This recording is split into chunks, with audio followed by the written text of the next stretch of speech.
Right,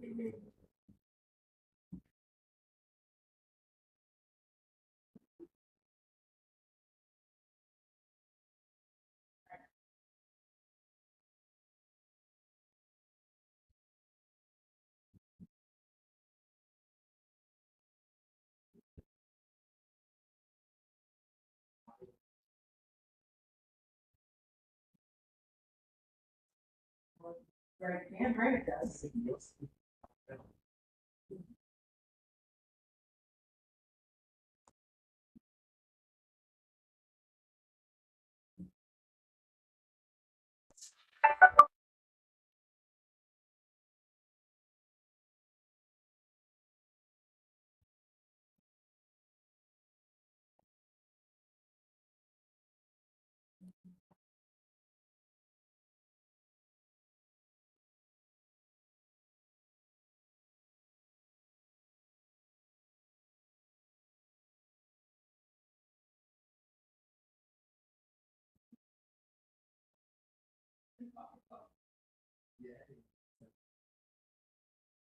Not bad.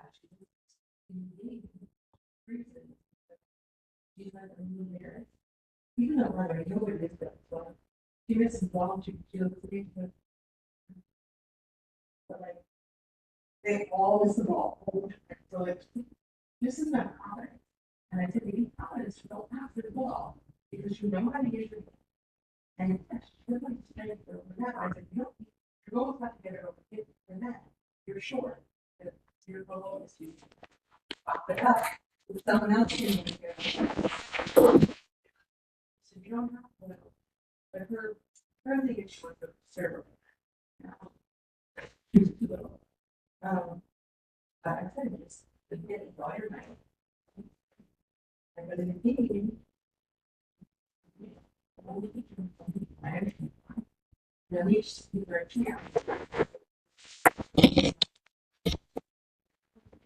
But I can't do it.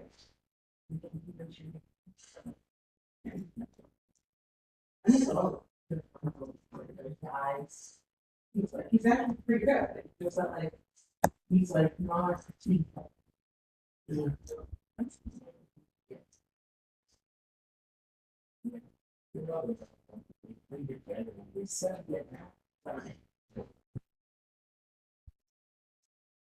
good, he's getting on. I'm, I'm saying that from the already, you know, and he goes, where's your mom? She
To me,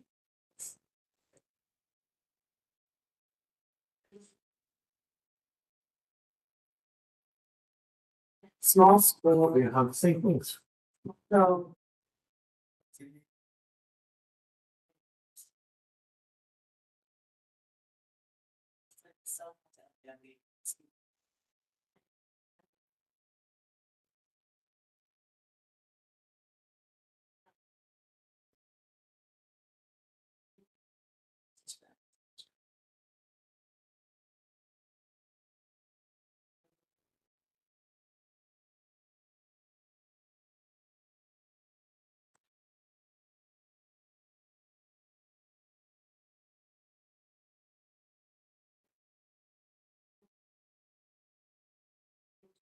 School.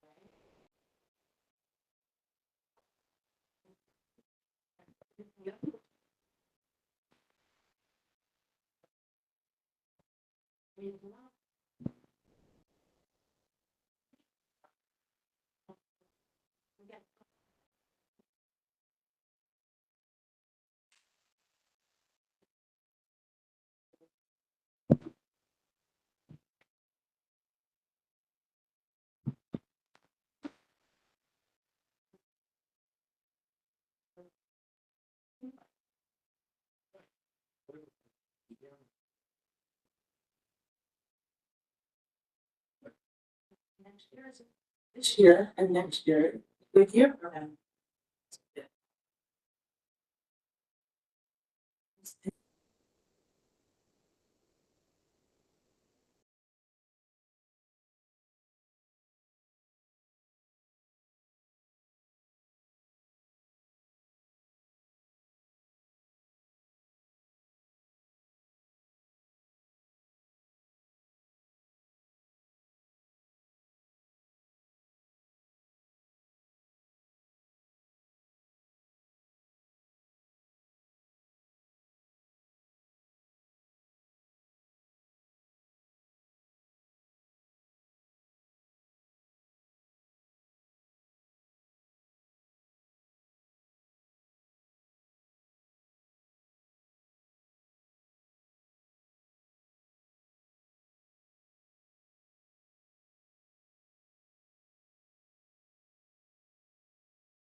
our sons. Now therefore be it proclaimed by the City Council of the City of West Lynn that March 26th, 2025 is Equal Pay Day, dated this 10th day of March, 2026. And I said, Thank you, Counselor. Just trying to get a message to Counselor Groner. Do you think we could do it now? Okay, you're talking with him. Okay. Okay. Thank you, everybody, for those proclamations. And with that, we will move on to the TriMet presentation, which we're grateful for. We've got the three esteemed members of the TriMet team here. Welcome, JC. Nice to see you. Outside of the RTAC context, I used to see you at the Regional Tolling Advisory Committee meetings. I remember those days. Been a while. And John, nice to see you as well. And I can't remember your name again. My name's Tom Mills. Tom Mills, thank you very much. Good to see you. Welcome back. Mayor. And you have a slideshow, I'm guessing, on? We do. We do. And we're grateful for your partnership and willingness to be here and just share a little bit more with us and our community about what's going on with TriMet. So, Great. Thank you, Mayor Bialystotsky. Thank you, Council President Baumgartner and members of the West Lynn City Council. My name is John Serra, and I'm the Local Government Affairs Manager here at TriMet. Joining us tonight is J.C. Vanetta, our Director of Public Affairs, our Chief of Public Affairs, and Tom Mills, our Director of Public Mobility, Planning, and Policy. I want to thank you all for inviting us here tonight to discuss TriMet's budget and the steps that we are proposing taking to address our deficit. One of the most challenging parts of this conversation is our proposal to cut service. We've announced these proposed cuts on January 5th, and we have spent the last few months speaking with folks from West Lynn and our partners around the region to get feedback and to find the best path forward. We recognize the impact of this proposal on riders in West Lynn and throughout the metro area. And I want to thank Mayor Bialystotsky and Council President Baumgartner and City Manager John Williams for being tireless advocates for the City of West Lynn and for your continued partnership with Transit and TriMet throughout this process. So even through these challenging conversations, we appreciate you working with us. And tonight, Tom Mills will be detailing the specifics of our proposed cuts. But before that, I'd like to hand it over to J.C. Vanetta to discuss our budget and how we got here. Thanks, John. Mayor Bialystotsky, President Baumgartner, council members. It's so good to be here. It's good to see you. It's great to be here in West Lynn, but I'll be very frank. We don't want to be here because we are delivering bad news. yeah. And it is not what we've signed up to do as TriMet, because our mission is to deliver safe, convenient transit service to the people of this region. So it goes against our religion to be our mission, excuse me. Well, it's kind of a religion to be here, but we want to talk to you about it, have this discussion because it's so important. So the first part, I want to just give you a couple of some quick context to understand where we are. Let's just see if I can get this little guy to go. Oh, sure, go ahead. Thank you. So I want to give some background of where we are at as a region, so it kind of helps tell the story of where we are at for TriMet. We are seeing layoffs around the region at a record pace. If you've seen the latest, they're predicting that we are actually going into a recession as a region. The vacancy rate across the entire region is high, especially downtown Portland is at a record level. I don't know if you know this, but our great state is the second in the nation for teleworking, second state, because people love to move here and they work remotely. Wow. So we are dealing with that. And we're also dealing with elevated concern around community safety. And I think that we all see that day after day in our communities. Point this way.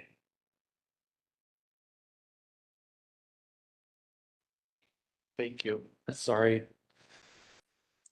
So where TriMet is right now. So our ridership, people always ask us about our ridership, and our ridership is holding steady at 1.2 million rides per week. We move a lot of people. That's about 65.8 boardings for this last fiscal year. One of the things that you should know about is people in our community need TriMet. We are a lifeline. 35% of our riders identify as transit dependent. That means they depend on TriMet. And we know this because of our low-income fare program has reached record enrollment and record use. So you're really starting to see the pinch that our economy is having on people. I would just also note that we are seeing, and I'm not necessarily sure if West Lynn is, but we're seeing declining tax revenue. We have 4 different sources of taxes, and they're all coming in lower than what we had forecasted. One final note, one of those 4 revenue sources is our fare revenue. And next slide, if you don't mind. This kind of shows where we dropped when the pandemic hit. We saw a drop in our ridership, and a drop in our ridership also means a drop in our fare revenue, which is the money that we take when people ride the bus or MAX. They pay their fares.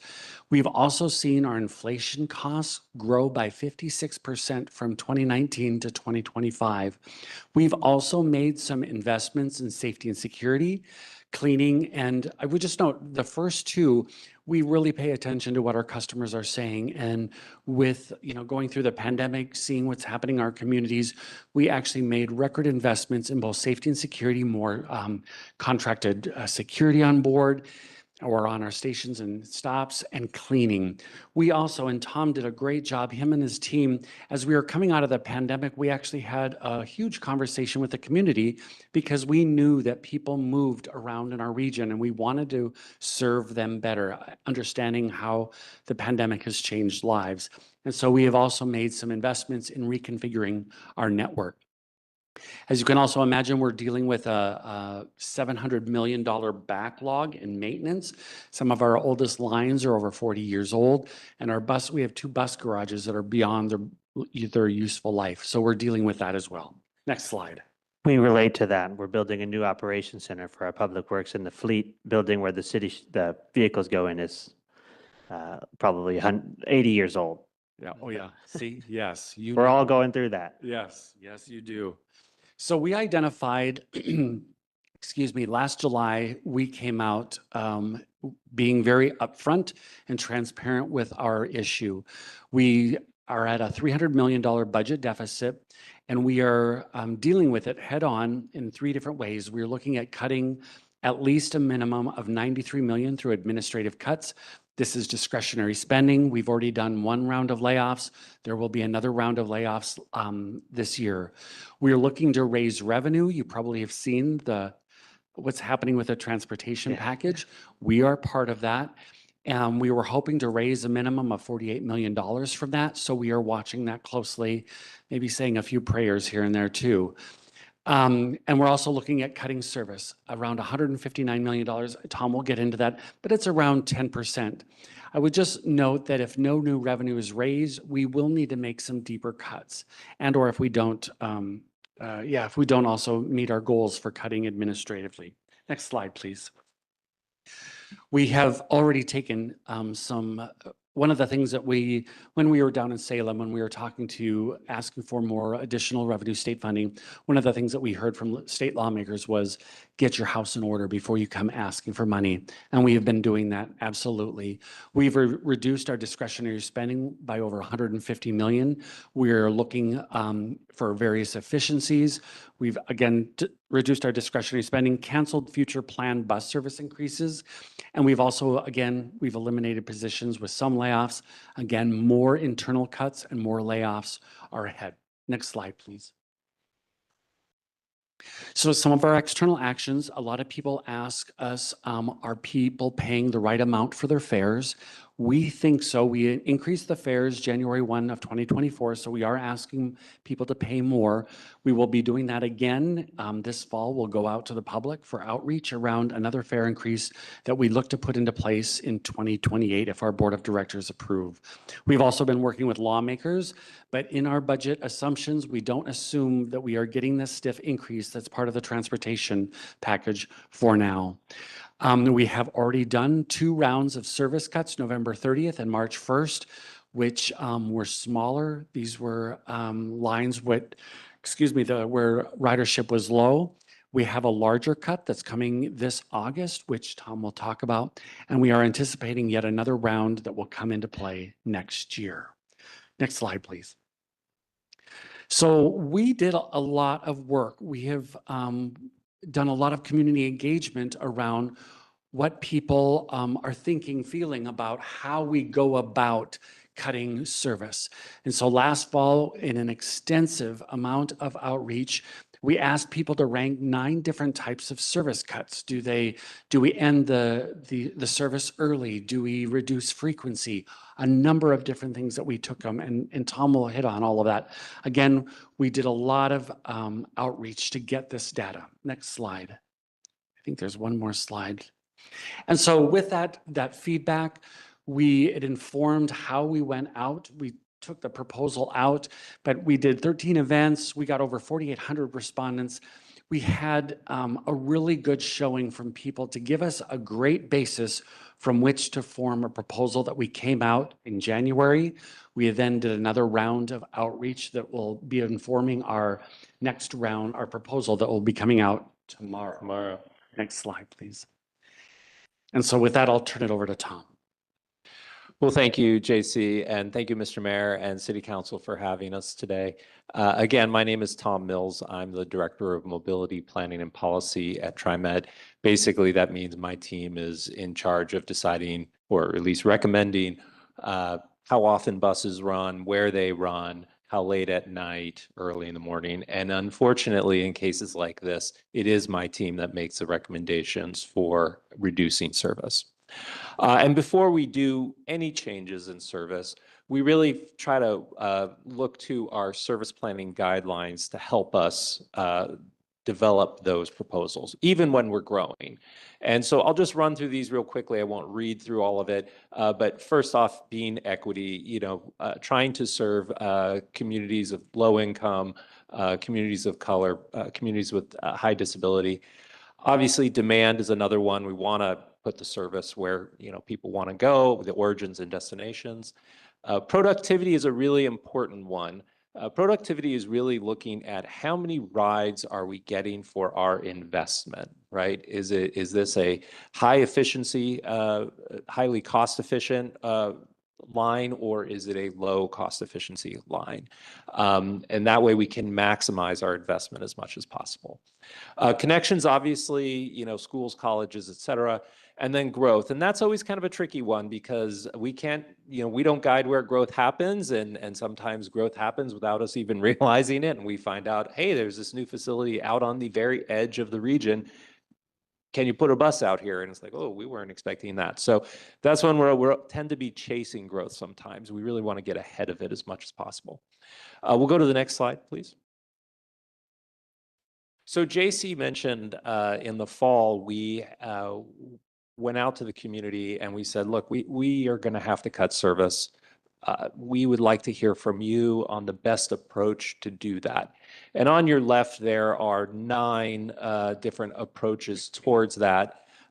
Real quickly, where you see FS, that means frequent service bus. And that, saying those are buses that run every 15 minutes. And that would be reducing the service on those lines. So there are various options for reducing frequent service bus and frequent service max.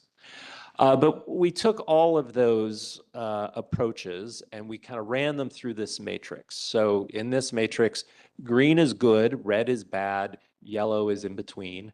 And so first we said, well, if we make this reduction in service, how well will we do in terms of saving money?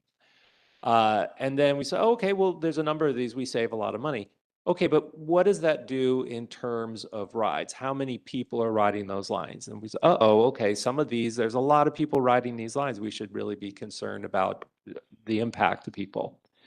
The next column really is, well, what is the degree of impact? So for example, eliminating a line completely has a bigger impact than, say, reducing the frequency of a line, because at least another bus is coming. Then by the time we kind of got through all that, we started getting our survey results and started getting an understanding of what the community was telling us to do.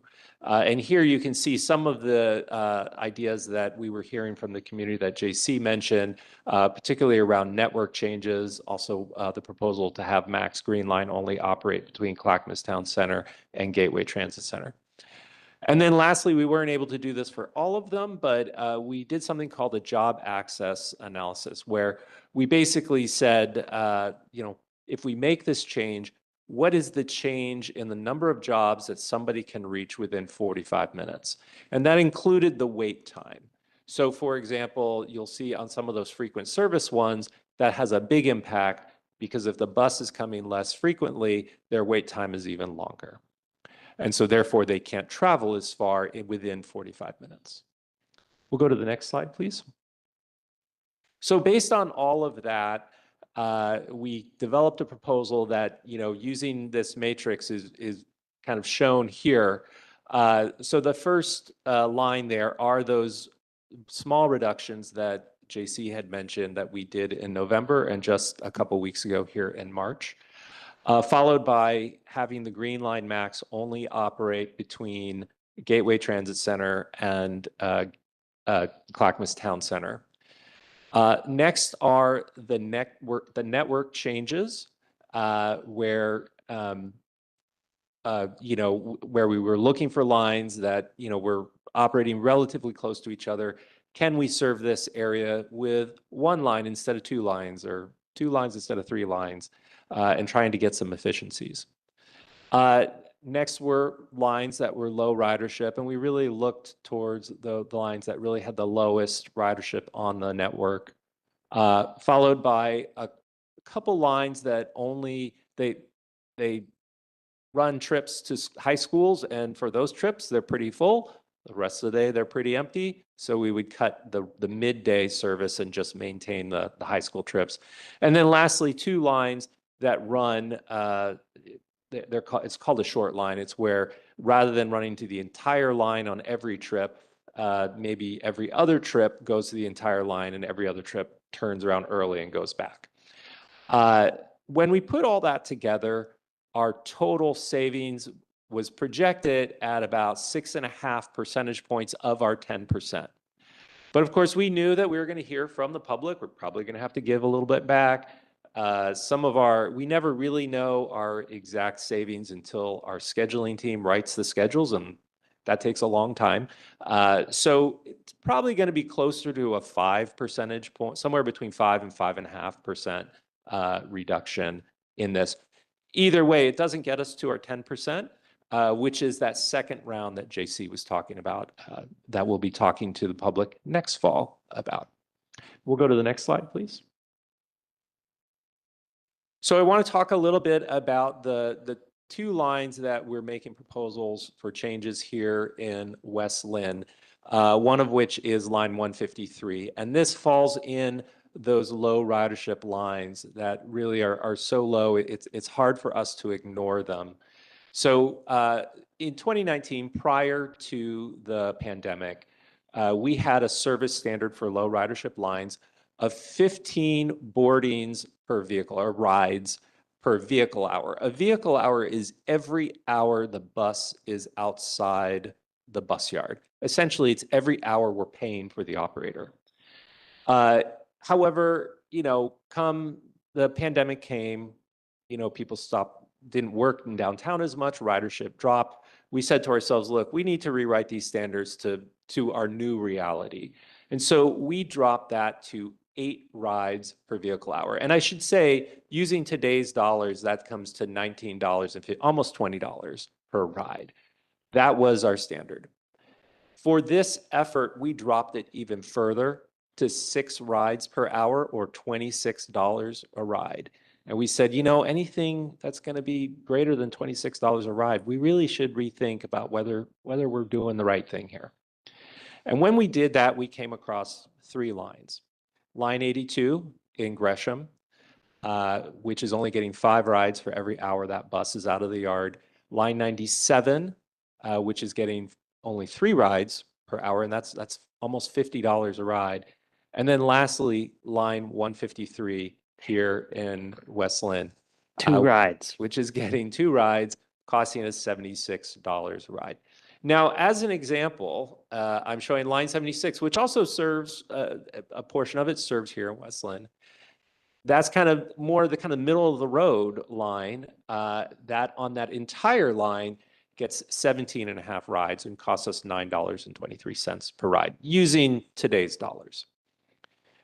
So that is why line 153 landed on the list of lines to consider for elimination. I just want to recognize that this line hasn't been in existence for a long time. It's only been in existence for a couple of years. And I also recognize that prior to that line and prior to the 76, there was only the line 35 on Highway 43 through West Lynn.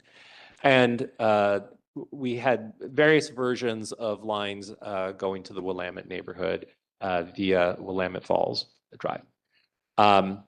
So I do recognize that, and I recognize that there isn't a lot of service in West Lynn as it is. But again, this one was hard for us to ignore. We'll go to the next slide, please.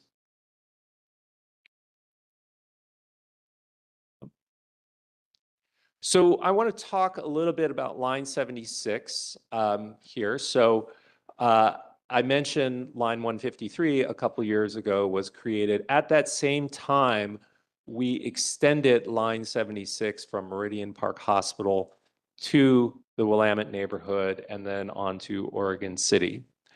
And that was on an hourly basis. So line 76, most of the time, the rest of the line runs every 15 minutes. It was only hourly for this. And the reason for that is, as you can imagine, much of that line, as it approaches from the west, is going through undeveloped areas. It's on the freeway. We can't pick anyone up on the freeway. Even when it's on Willamette Falls Boulevard, east of the Willamette neighborhood, you really can't pick anyone up. It's an embankment down to the river, and it's the freeway to the north of it. So, there were limited origins and destinations for us with that extension, which is why we had it operating every hourly. That segment of the line is today only getting about 4 boardings per vehicle hour. So for that investment, we're only getting 4 rides per hour.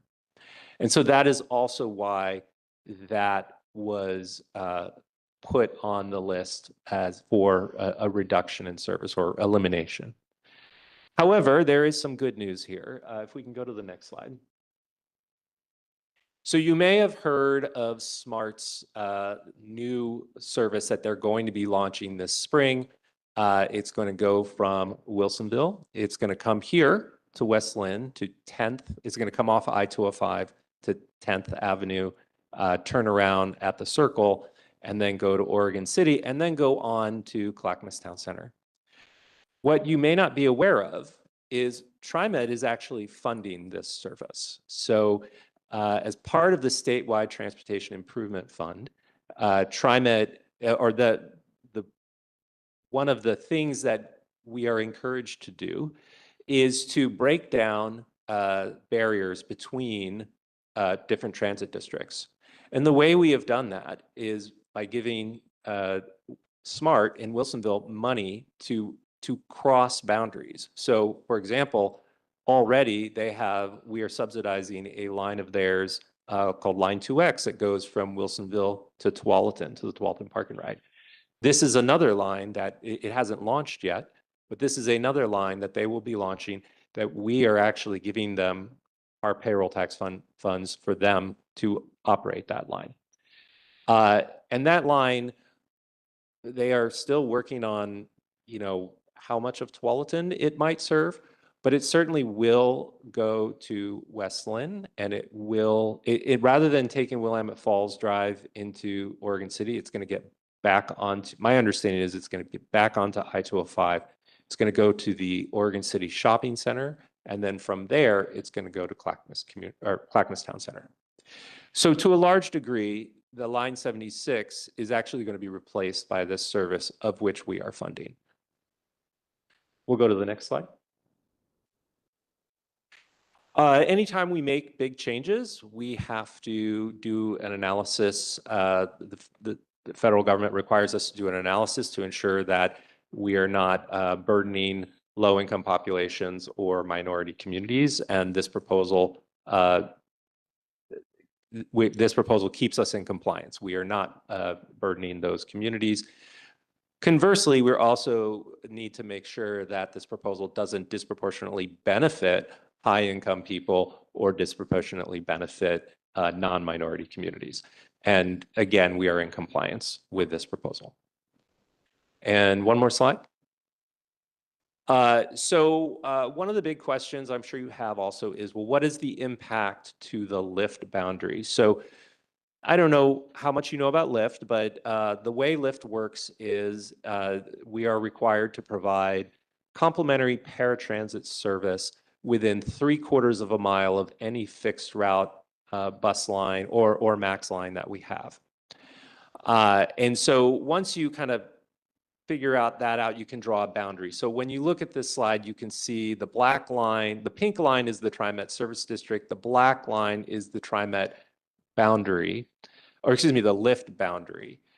And you can see that this portion of West Lynn and the Stafford area would lose Lyft service.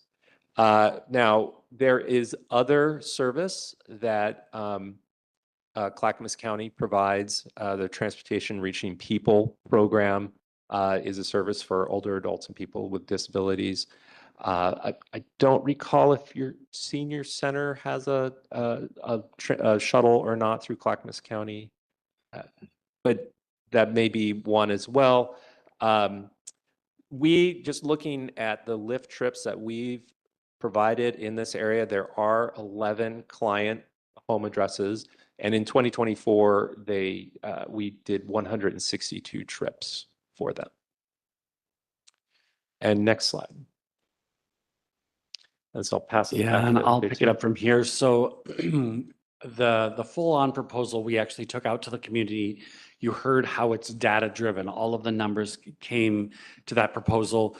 We then took it out to the public, and we again revved up our engagement machine to not only various outreach events, we also mailed it to 250,000 addresses. We flyered on board. We tried to get out the word as much as possible. Next slide, please. 16 events, 783 participants, 8,100 people responded to our survey that we did. Most of them were open-ended comments. We read every one of them. And then we handed off to Tom's team the top themes like disruption to work commutes, increased wait times, and general. And what's kind of made throughout all this, it actually made our hearts warm that there was actually just a general appreciation for the service that we provided. So that was a lot of the feedback that we had. And then that's what Tom's team has been doing in producing what will come out tomorrow that our board will eventually, next slide, please. There's a board listening session on March 18th that it's special for our board. We'll hear comments. We'll have the first reading and public hearing on March 25th. Another opportunity for the community to come out and speak. And then we have the second reading and board vote in April. All those service cuts will go into effect on August 23rd. So we'll be doing a lot of work in mid-July to get the word out to those people who are affected. And then in September, we begin this all again with our outreach in the fall, not only around the next round of cuts, but also a fare increase. And that's all we have, and are ready to take questions. Well, thank you for the presentation and your dedication. I can tell you all are very dedicated to our transit system, and I know it's bad news. So it's not easy to deliver this kind of news to any city. But when I look at that 153 ridership, we can't really, it's hard to justify keeping that route operational when there's only 2 riders per hour. And it's the lowest by far of your list. So we're not here to criticize. We really want to be part of solutions and appreciate your willingness to come address us. Council President, I think you have some questions I see from in your notes. So go ahead and you can have the floor.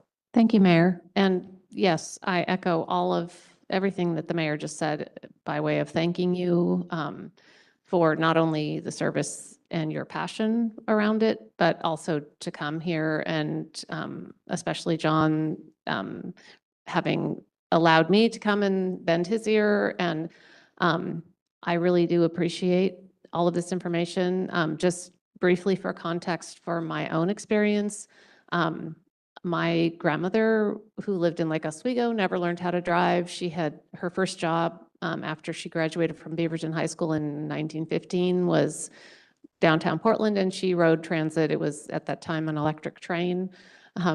And then when she was older and I was going places with her, we'd ride the bus in Lake Oswego and Line 35 downtown. And later I worked downtown and also rode Line 35. So I appreciate the ability to access transit, even though I have personally a lot of privilege in that I own a vehicle. And so I have more flexibility. And I know that in the suburbs, we have kind of gotten away from relying on transit. So it's both people's choice, and then ability. But what happens that I've seen now that I've first came to volunteering for the city on the Transportation Advisory Board and spent some time just analyzing what would help people in West Lynn. And also being aware that West Lynn has a sort of invisible component of the population that is pretty high needs, actually. We are a 27% rent burden community, for instance, and I worked in my career in public schools, and so and I had actually gone out as a young person and experienced, when I went to college, when I'd say I'm from West Lynn, people would say, oh, like I just said I was from Beverly Hills, and I always thought that was kind of funny because I knew that West Lynn wasn't wealthy, but there are wealthy people, and it has only increased that we have a certain wealth component in our community, but we also have people who really need support, and they're almost invisible because, well, West Lynn's just wealthy and everybody's wealthy there, and well, that's not actually true. So I appreciate that you're able to have this conversation with us. We have recently experienced potential closures of primary schools, partly because people need help with affordable housing. Young families who need to be able to have affordable housing can't move here. The more we take away access to things like support services of transit, et cetera, the less people who need those supports will be able to move into West Lynn. So we'll have an ever increasingly filtering to only people who have ability to not use transit. So what I see happening, and that I'm hoping we can have conversations about how to reverse that, is creating communities of exclusiveness and privilege. And then we're having things like our schools close, and partly because young families can't afford to live here.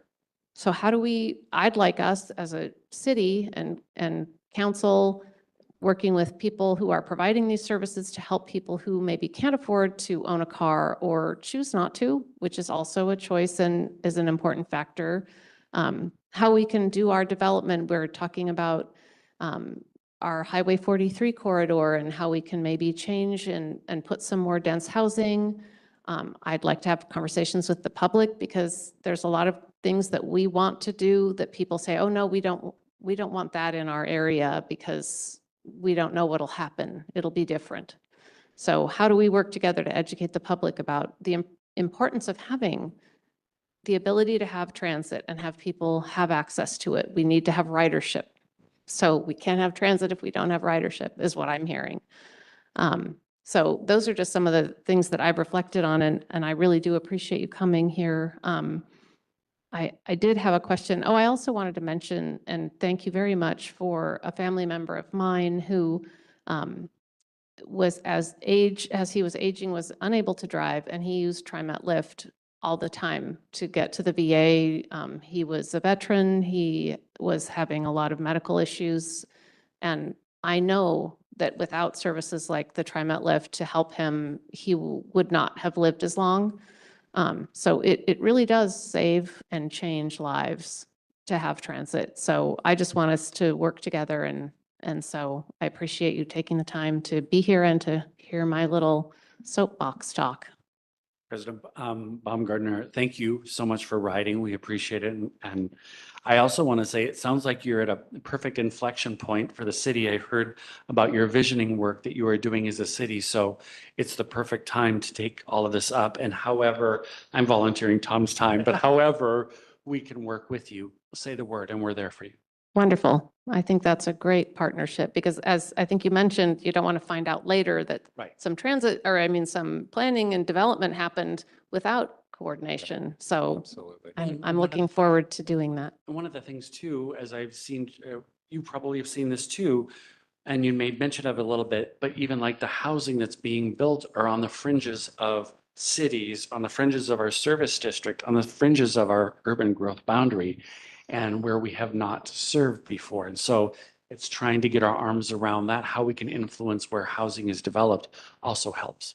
Absolutely, absolutely. And the other thing that was interesting to me when I first got on council, sorry, I don't usually talk this much, but was wondering how much the proposed tolling had on the impact of creating some lines because of, to offset the impact of tolling, which now I think we're hearing has been shelved, although that remains to be seen. But one of my biggest talking points in all of those tolling discussions was that you cannot put tolling in a transit desert.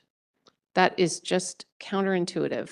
And also seeing that we've put so much, and we're continuing to put so much in single driver car infrastructure, we are not addressing what we need to be to move forward for sustainability, for the environment, for equitable transit, traveling, all of these things. I couldn't be more passionate about this. So anytime, if you need a partner to go down to Salem, or I'll go anywhere and talk about this, just call me up. We're going to do that. Okay. Thank you. I have a couple of questions that came to mind. First, just, is there any way to reach those who use the line 76 in Westland before that gets eliminated to kind of let them know about the service to Clackamas Town Center and how that change that's going to take place? I just can think, I know Council President's heard from at least one business owner with an employee, for example, who relies on that line as 3 employees relies on that line to get to work from Clackamas Town Center to Westland through Oregon City. So the change actually, I think, will be helpful for them. But that's one thing that came to mind, just Yes, we will do that. making sure they're, thank you, made aware.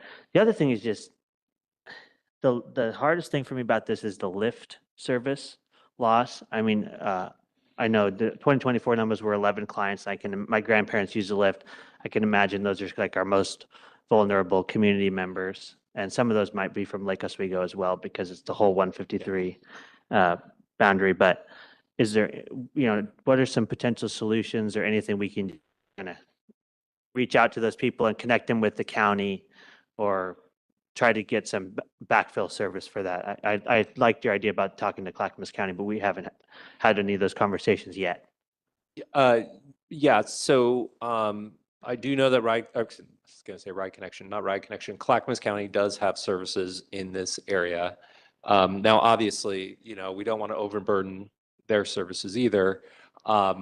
They are part of a larger funding process with TriMet to how to allocate funds that come from the state as well as the federal government to help support these types of services for older adults and people with disabilities. So our hope here is that it should be a relatively easy transition for those customers to just transition to the Clackamas County services. Is there any conversations we should be having at this point or involved in to try to help with that transition, or do you kind of handle that? I believe the services are there in place, so it's really more about an education. And that is something that we do plan to do, is to inform customers of what their options are. Sounds good.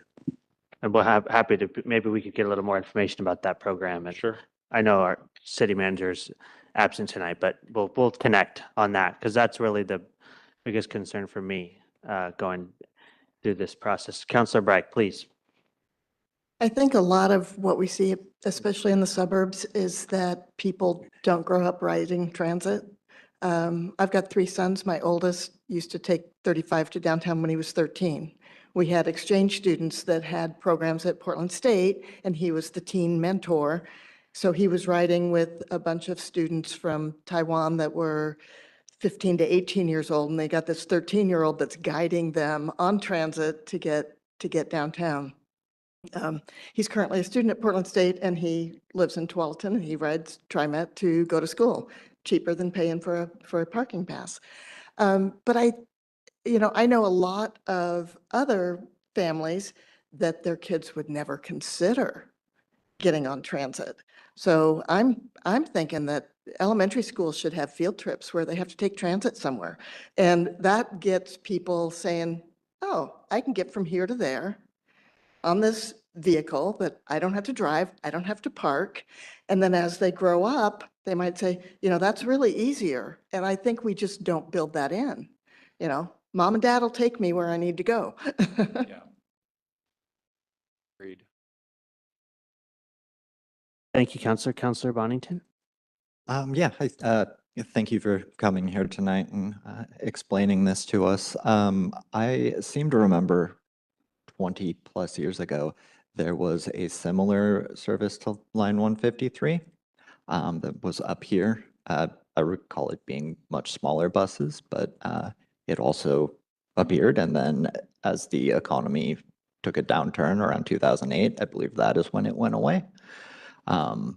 So I don't know if any history from that was helpful in designing it this time around. But one complaint I did hear was that with it no longer running after about 5 o'clock, a lot of people who felt it might be a useful tool to them couldn't use it to return home from work. And so I was wondering if that was factored into, I don't know, the inception of it this time around and how you guys would approach that. Yeah, that's a great question. And you're right, there was a time when we operated another bus line up the hill in West Lynn, and that bus line came from Oregon City. This time around, we kind of thought to ourselves, well, maybe people want to go north towards Lake Oswego. And of course, there's always the thought, well, maybe we should have gone all the way to downtown, but that just adds more cost, which means we got to get even more riders to make it pencil. I will say that that line, West Lynn, there's a challenge with West Lynn, and to your north, there's some undeveloped areas, and to your west, there's undeveloped areas, and to your south, there's undeveloped areas, right? So you're not quite an island, but you're kind of a bit of a peninsula, so to speak. And so that means there are going to be portions of the line where we're just not picking anyone up, which then places the burden, it's like a higher burden on the portion of the line where there's development in West Lynn to provide that more riders, right? Because you're kind of subsidizing from a ridership standpoint, the areas where there's no development. And of course, we as TriMet are trying to balance that, investment, well, what's the right investment? What's our, point of diminishing returns, so to speak. And so that's where decisions like, well, okay, maybe if we only go to 5 o'clock, and we know that's not going to be convenient for everybody, but, we can get, we can get the right amount of riders and not, overinvest. And then, so it is a tough balancing act and a challenge for us as we develop lines like this. Thank you.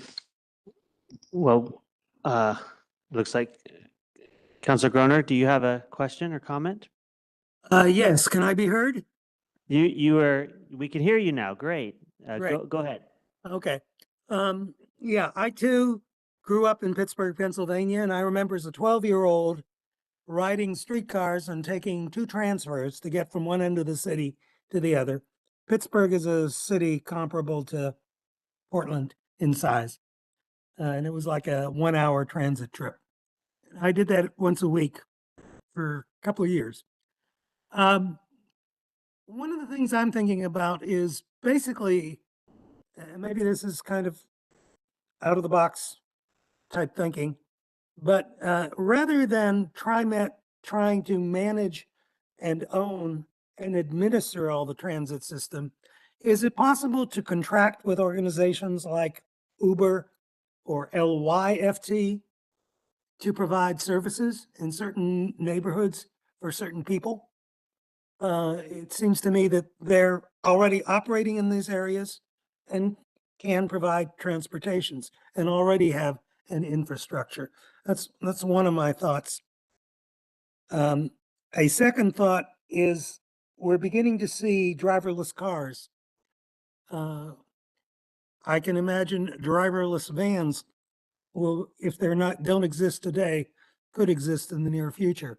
That would certainly reduce some of the cost of drivers. I'm just wondering if some of these ideas are things that have been considered. Thank you.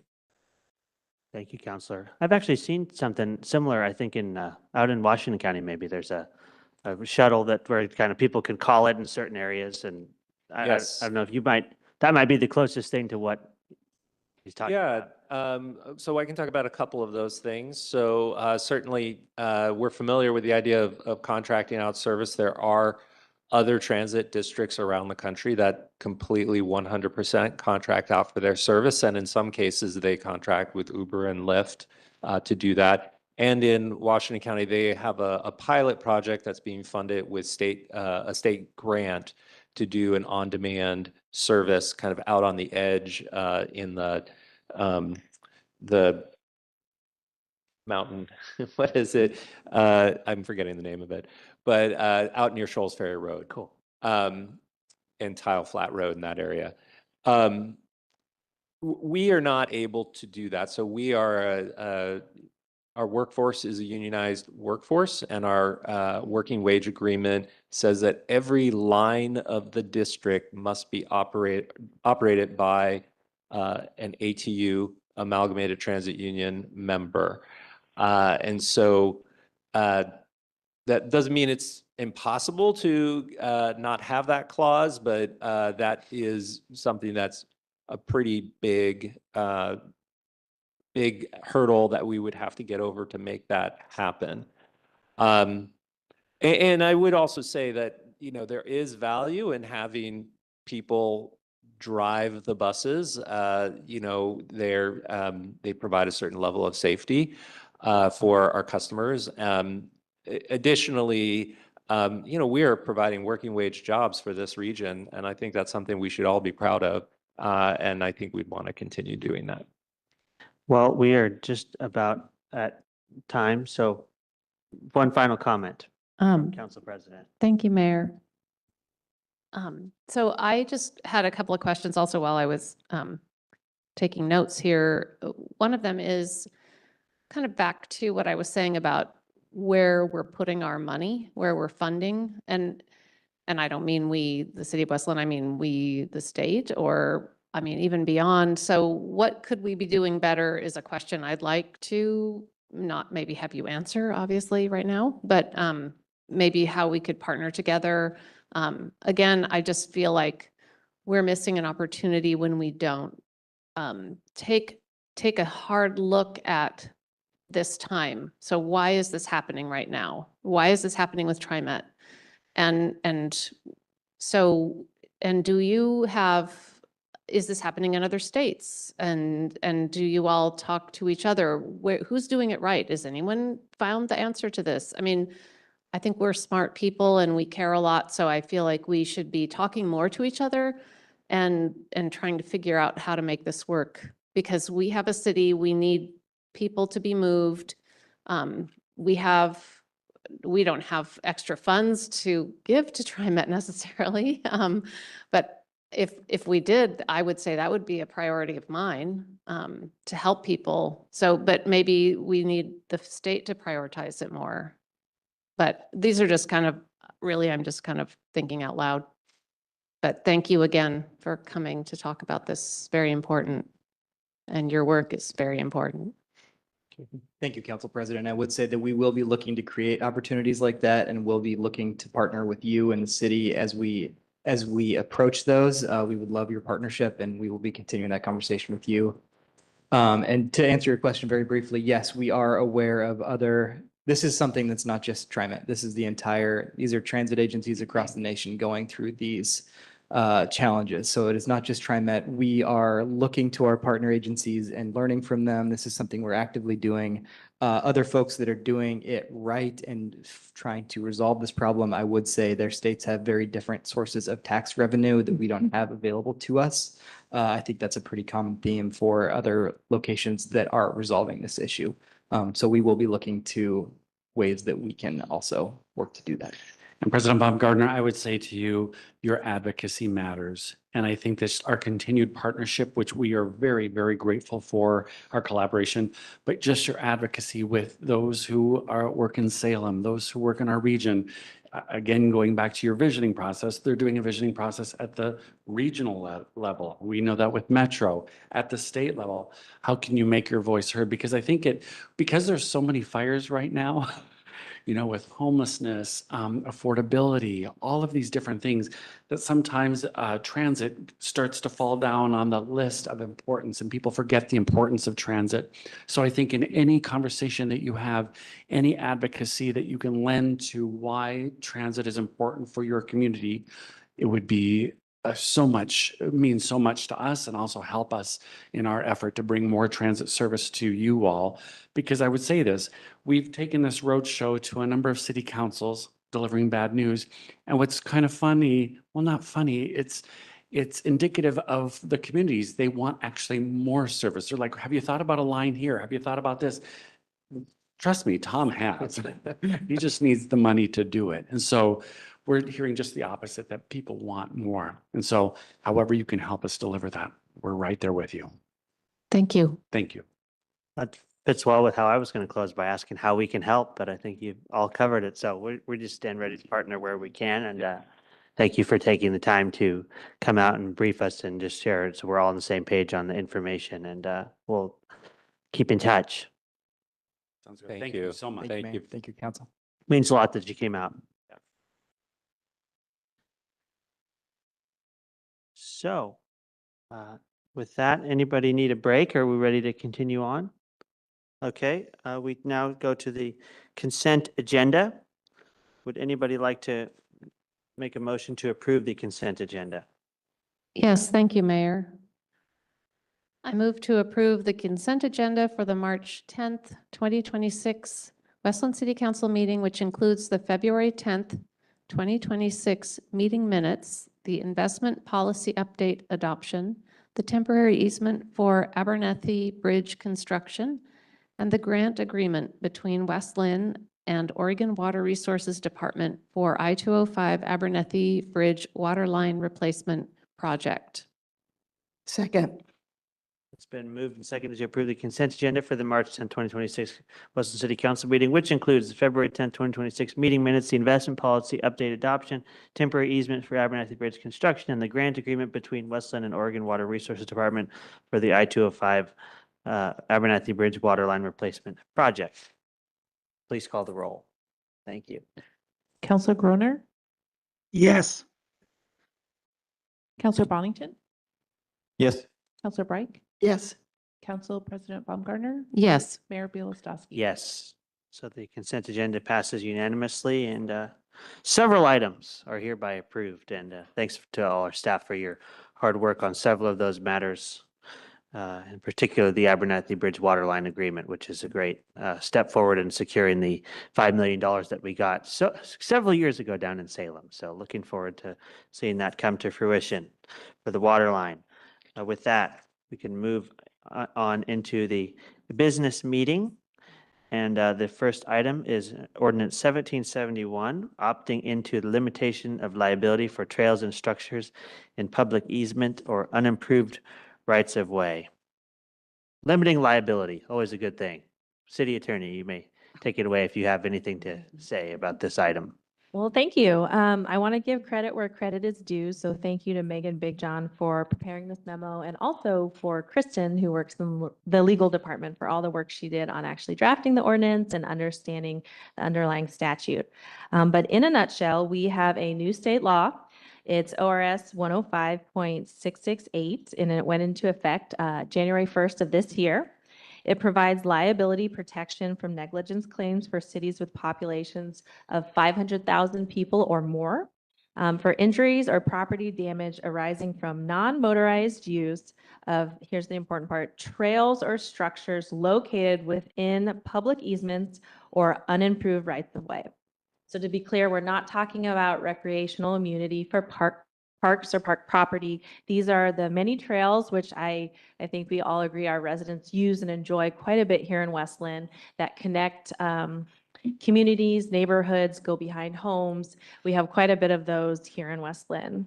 And so subsection 3 of that new statute allows cities with populations under 500,000, which would be us in West Lynn, to opt into this protection, either by ordinance or resolution, rule, or regulation. So we had 2 options available to us.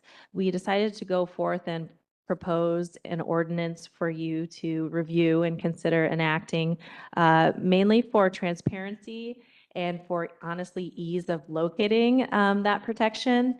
I did find through Kristen's help that we adopted a resolution back in 2011 that provides a lot of this liability protection. It's just not quite as broad.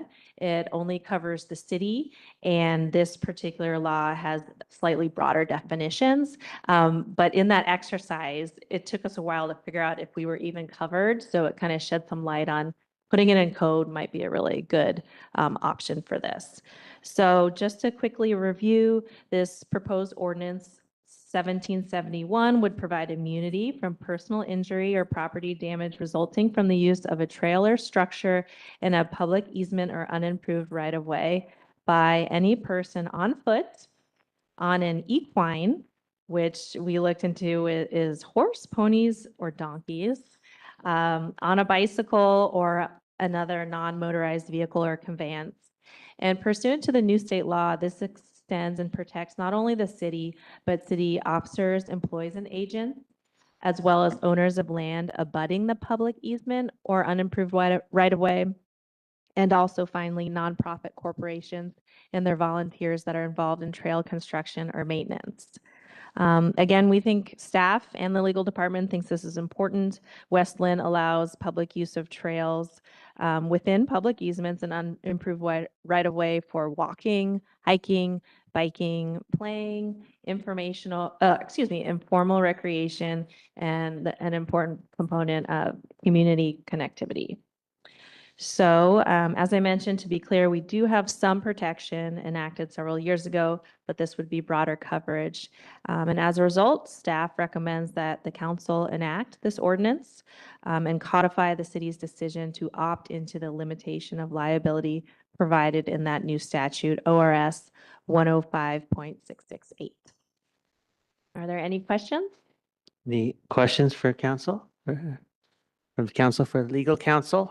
It's very interesting because there's only one city with a population of over 500,000, Portland. They should have just said Portland.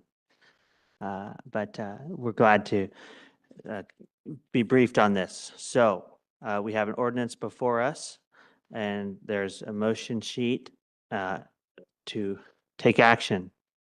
With it, I'll take a motion. Seeing no questions. Thank you, Mayor. I move to approve first reading for ordinance 1771, opting into limitation of liability for trails and structures in public easement and unimproved right-of-way, and set the matter for second reading. Second. It's been moved and seconded to approve the first reading for ordinance 1771, opting into limitations of liability for trails and structures in public easements or unimproved right-of-way, and set the matter for second reading. Any discussion? See none. Go ahead, call the roll, please. Counselor Bright, Yes. Council President Baumgartner, Yes. Counselor Groner, Yes. Counselor Bonington, Yes. Mayor Bielostowski. Yes. So proceed to the second reading as it was unanimous.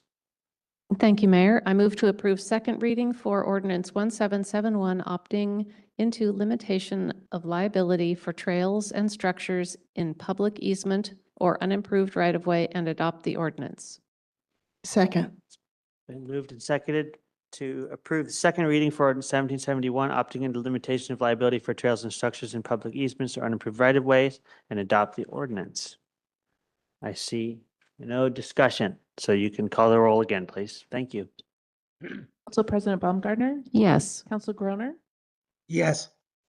Counselor Bonington? Yes. Counselor Reich? Yes. Mayor Bielostowski? Yes. So the ordinance is passed unanimously and adopted. Thank you, Kaylee, and Kristen, and of course, Megan as well. And with that, I see Lynn Schroeder has come up from the Planning Department to talk about the Robinwood Neighborhood Historic Inventory, which I know is important to the Historic Review Board as well. So I'm glad you're here. Take it away. Thank you, Mayor and City Councilors. My name is Lynn Schroeder. I am the Community Development Management Analyst. Tonight, staff is asking the City Council to consider adopting a resolution that would adopt the Robinwood Survey, the architectural survey of the Westland Robinwood neighborhood as a historic informational tool for the historic preservation program. Adopting this resolution would not create any historic designations either locally or nationally, and it would not provide any regulatory requirements or benefits to these homes. It was strictly a informational resource for us. As background, in 2025, the City Council authorized staff to pursue a grant to conduct the survey. And the consultant conducted the survey in the summer and finalized it in December with HRB review. And the HRB has recommended that you approve this resolution tonight. I wanted to give a shout out to HRB Chair Kirsten Solberg. She could not be here tonight, but she did participate in preparing the survey by taking photographs when our consultant needed some retakes. So she was very helpful to the survey. To let you know, the survey was of the Robinwood neighborhood. There were 620 resources that were built from before 1975. The consultant researched did a windshield survey, drive-by, took pictures, did a very preliminary review. And her findings found that there were 40 high priority resources that would warrant additional resource and could potentially be listed either locally or nationally as individual resources. She also identified 6 potential historic districts, and I can tell you those names if you'd like. One is the Robinwood neighborhood, Robinwood area, which represents the original plat of the Robinwood subdivision, the 1923 plat. There was also the Cedar Oak area, which has the densest, most cohesive collection of historic homes in eastern Robinwood. The Old River Cherokee, which is notable for mid-century modern homes and 1950s ranch. The Shawaawa Historic District, potential districts. They are excellent examples of mid-century modern ranch, and split-level homes. The Upper Mid-Hill area, which is notable for split-level homes between 1964 and 1975. And Maria Court, which is notable for its ranch-style homes from 1960 to 1964. Are there any questions? Thank you for the presentation there. I'm pulling it up on my laptop still, and it's still loading. It must be a big document. Looked at it earlier. It's several hundred pages, right? Yes. Oh, man. Councilor Bright, you're our Robinwood Neighborhood Liaison, so I'd like to invite you to ask any questions or comments on this. Absolutely. So thank you, Lynn. So this doesn't put any designation on any of these homes, but if an owner of one of those homes wanted to pursue a historic designation for their house, now that it is in this survey, does that like help provide them with information to pursue that for a state historic designation or a Yes. federal historic designation? Yes, this basically would allow homeowners to know if their property was significant enough to be listed, and then they would pursue an individual survey, more in-depth survey of their home, which would have to prove that it would have to show that it met several criteria for national listing. We also have local listing, which is another option. Thank you. Any other questions? I just Council President? thank you so much. I think this is a fascinating report. I just really love all this history. And I mean, I remember as a child, my friend lived in Robinwood, and I just loved to go around in the streets and see all the different styles of houses. And so it's fascinating to see all this history about them. Thank you for bringing this to us. Councilor Baumgartner, the consultant was very impressed with the integrity, historic integrity of Robinwood, and she felt it was very charming and well-preserved neighborhood. I've even heard talk in the past of the trolley, and there's a little history on the trolley in here too. Yes, the trolley is a piece of Westland history that a lot of people are interested in, and any little bit of information we get on that is that we can document is well received. Well, Councilor Bonington, anything? Or I don't see anything from Councilor Groner. You're welcome to make any comments, or we can take a motion if there's no further discussion. Okay, seeing none, we can take a motion on the resolution. Thank you, Mayor. I move to adopt Resolution 2026-02, adopting the architectural survey of Westland's Robinwood neighborhood as an informational resource for the city's historic preservation program. Second. It's been moved and seconded to adopt Resolution 2026-02, adopting the architectural survey of Westland's Robinwood neighborhood as an information resource for the city's historic preservation program. Any discussion? Thanks for the Historic Review Board and staff and consultant for putting together this awesome report. I'm sure it'll go a long way to helping Robinwood neighbors get their homes designated historic areas if they like to, and provide a good resource for the community to learn more about Robinwood. Please call the roll. Counselor Bonington, Yes. Counselor Brake, Yes. Council President Baumgartner, Yes. Counselor Groner, Yes. Mayor Bielostowski. Yes. So the motion passes, and now we got to do one of these for Willamette too. That's historic as well, you know, we'll open the floodgates for this, because, and Sunset, all of our neighborhoods have some history, so we'll have to take a look at that. Thank you, Lynn, so much for your work. Thank you. And Steve as well. I know you're Thank you. here for the next topic as well. And we'll welcome up Alicia Bloomfield, our city building official. Glad you're here with us tonight as well. I think you've been before us before. I can't quite remember. It's rare we get to. Oh, wow. Hey, welcome. Doing a great job filling the shoes of our retired building official, Jim. I'll turn it over to, this topic is about an intergovernmental agreement, the Building Evaluation Support Agreement, also known as BESA. And I'll turn it over to you both to present to us. Yes, thank you, Mayor Bielostowski and Council. Good evening. I'm Steve Coper, the Community Development Director, and joined by Alicia Bloomfield, our building official.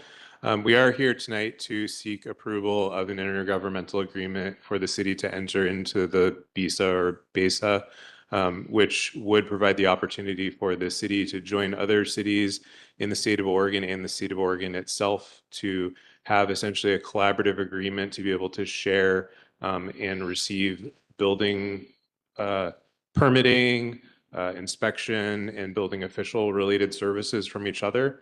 Historically, other jurisdictions in the state have essentially entered into one-off intergovernmental agreements with each other.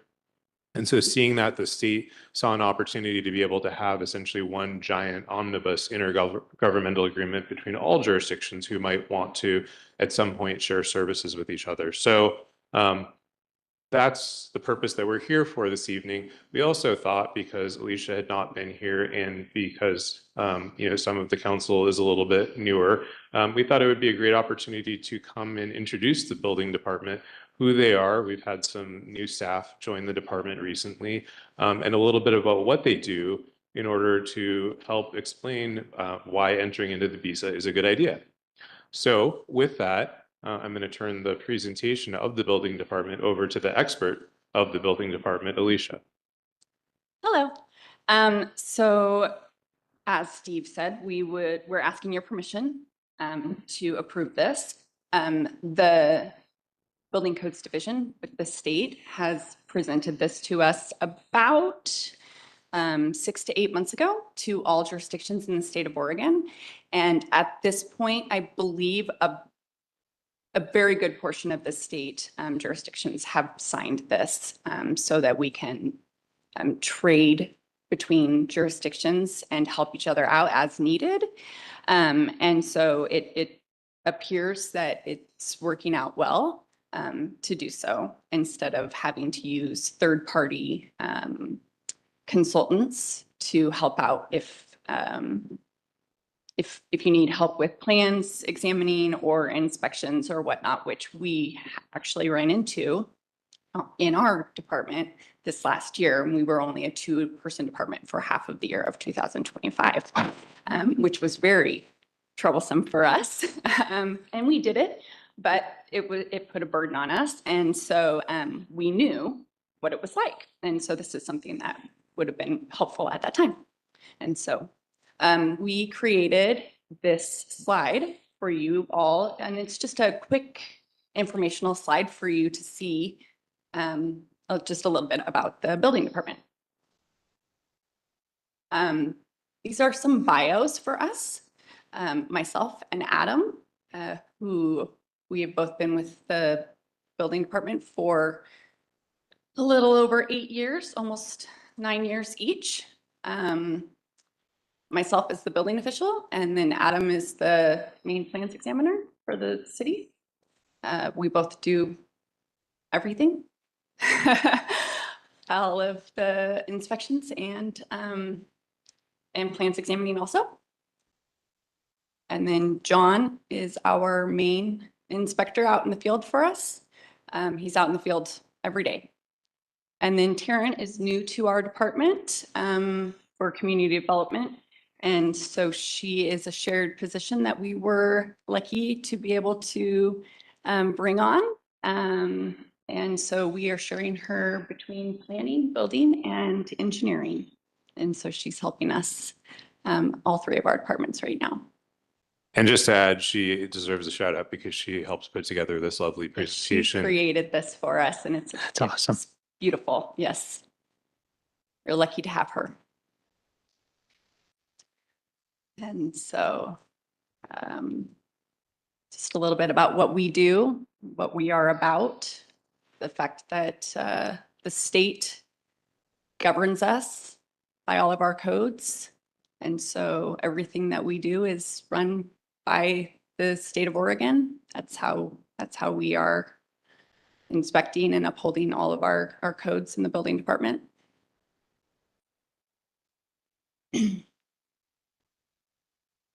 Again, a little bit about that and a little bit about our fees and how they are they are also governed by the state and actually nationally governed. Our fee schedule is to an extent. And the building department is 100% self-funded. We are not funded at all by taxpayers. The fees that we take in for building permits are what pay for the building department. There's no general fund money. And just to add to that, I think that as we begin this framing our future conversation, I think it's important to understand that the building department provides a great value to the community by supporting safe building structures and ultimately the longevity of structures in the community, leading to protection of people's life, property, and long-term investments. And so we wanted to showcase that for you tonight. And then these are just some numbers that we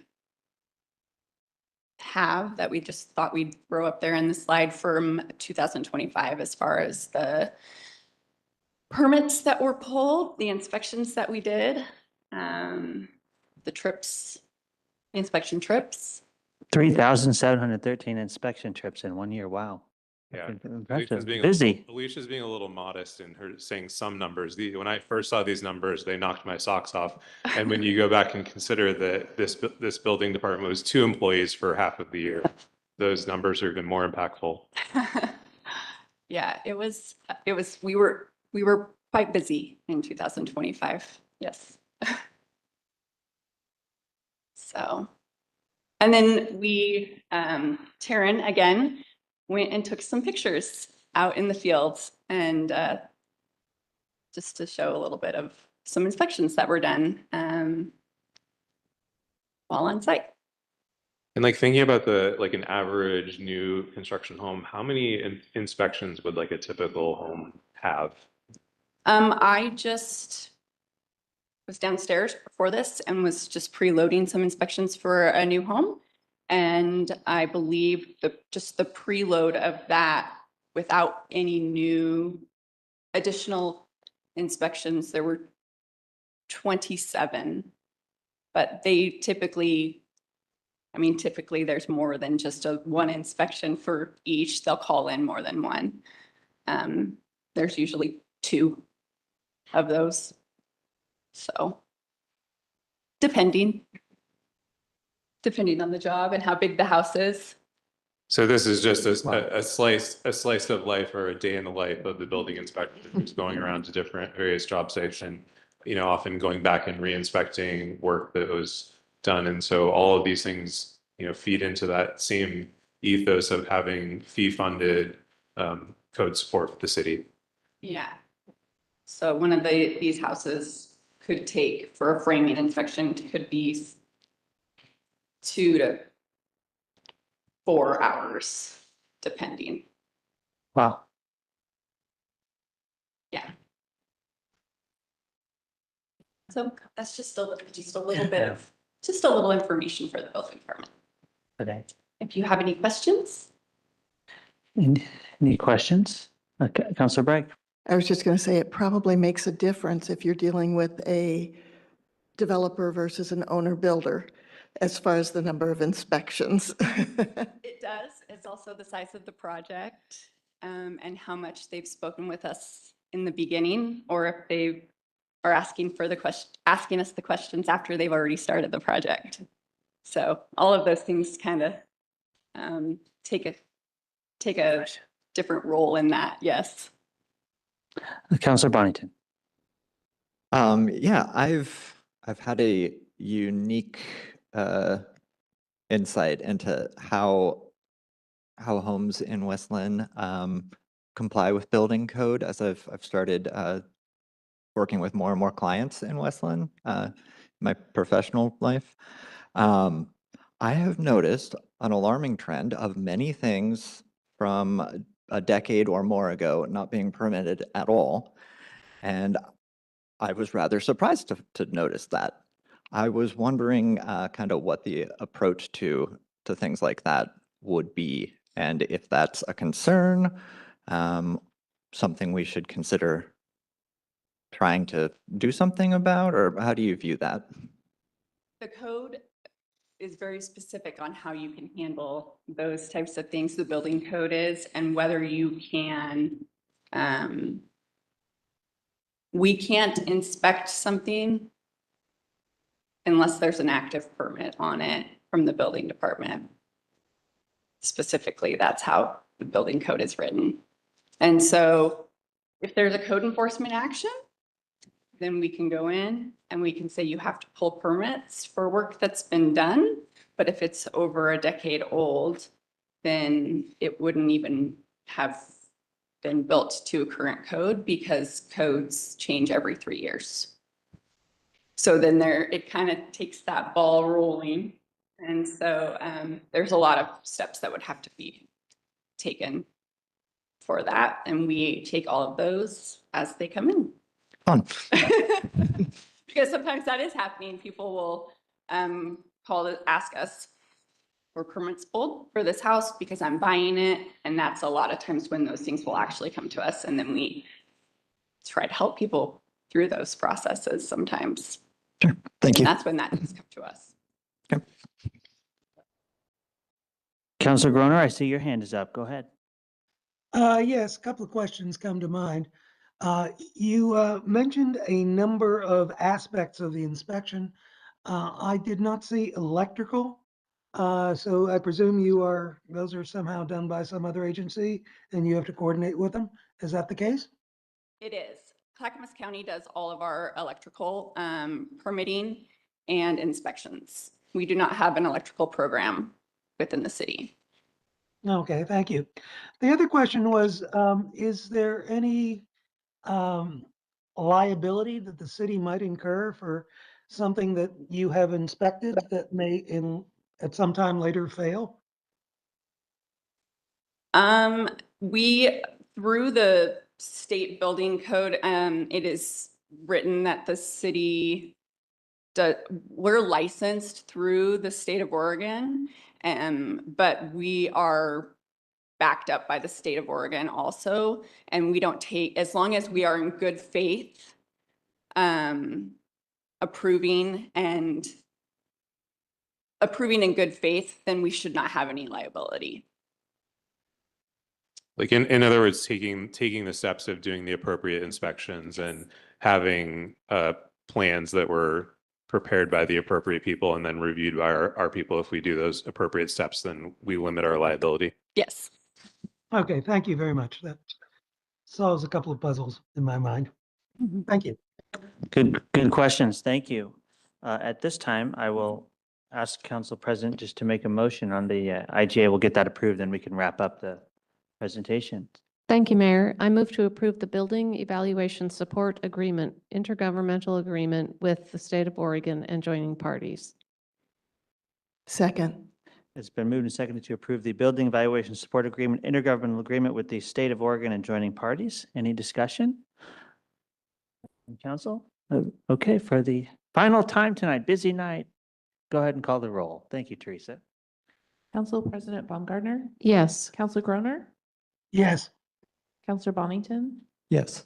Councilor Bright, Yes. Mayor Bielostowski. Yes, so the IGA is approved. We'll get that signed, and now we can go back to the presentation. Any final questions or comments for Alicia? So appreciate all that you do for our city and your team. I enjoy when I walk through the downstairs. Sometimes I get to chatting with the two guys down there, and they're very good at their job. And they've really got these giant computers too. That must be to look at the plans too. It's for plan review. Cool, It makes it a little easier.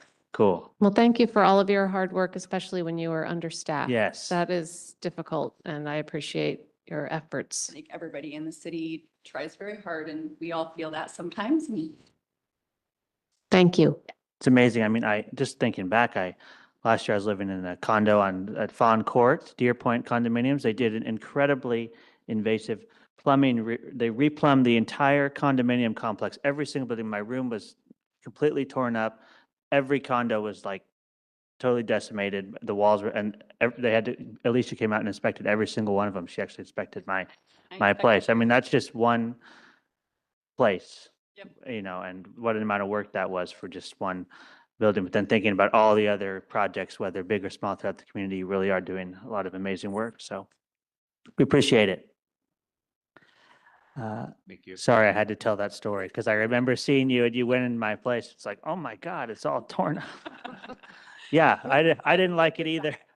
I was billed to me as like it was going to be a minor little repair. So the wonders of being a tenant. Anyway, with that, we can transition now. And thank you, Steve, as well, to the city manager report. Council President talked a little bit earlier. She talked a while, so I had to catch up a little bit with the speaking time. I think somebody's counting. I don't think you've matched me yet. Go ahead. We're back on schedule. Go ahead. Good evening. I'm filling in for John Williams tonight, so I'll just try to make this pretty brief, but just a reminder that there's no council work session next week, as many of you will be in Washington, D.C. at the National League of Cities Conference. So your next council meeting is scheduled for April 7th. Oh, nearly a month. So a couple of things to report from around the city departments. The Recreation Department wanted to welcome and let you all know that Lucky the Leprechaun is playing hide and go seek. And so you can get a pamphlet or a booklet from the Recreation Department and go looking for Lucky the Leprechaun until March 17th at 4 p.m. And you can enter your booklets at the City Hall Parks and Rec counter. Also, the police department and TBFNR are partnering with a food drive for the Westland Food Pantry at all 3 fire stations and the police station, March, April, and May. So you can do drop-offs at any of those locations. The Public Works Department wanted me to tell you and to the community that they are expecting heavy rainfall over the next several days.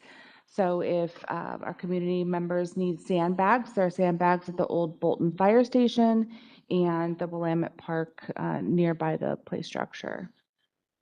And then lastly, what you do have up on the dais is some little business cards. You've mentioned it earlier, but our communications department has provided some communications cards regarding Framing Our Future.